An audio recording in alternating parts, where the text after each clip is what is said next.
SIR పై ప్రజలకు ఎలాంటి అవగాహన లేదని బీఆర్ఎస్ నాయకుడు మాజీ సర్పంచ్ మెస్తం రాహుల్ అన్నారు. కొమరూమి మాసిఫాబాద్ జిల్లా జైనూరు మండల కేంద్రంలో ఆదివాసీ నాయకుల ఆధ్వర్యంలో నిర్వహించిన మీడియా సమావేశంలో మాట్లాడారు.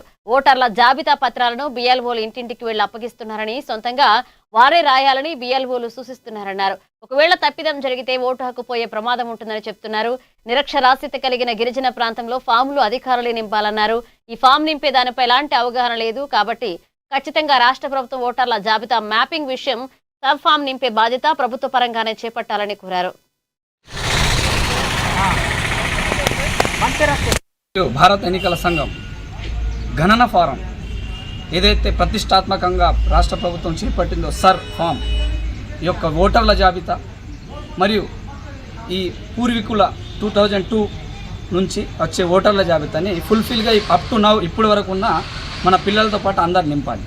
అయితే ఇది ప్రతిష్టాత్మకంగా ఏ మిస్టేక్ జరిగినా ఓటర్ క్యాన్సిల్ అవుతుందని ఖచ్చితంగా చెప్తున్నారు ఎవరు గ్రామంలో తిరిగే బిఎల్ఓ. కానీ ఈ ఫామ్ని బిఎల్ఓ నింపట్లేదు, డైరెక్ట్ వచ్చి ఇస్తున్నారు. అన్ఎడ్యుకేటెడ్ ప్రాంతం ఇది, మాది ఆదివాసీ కుమరంభీం జిల్లా.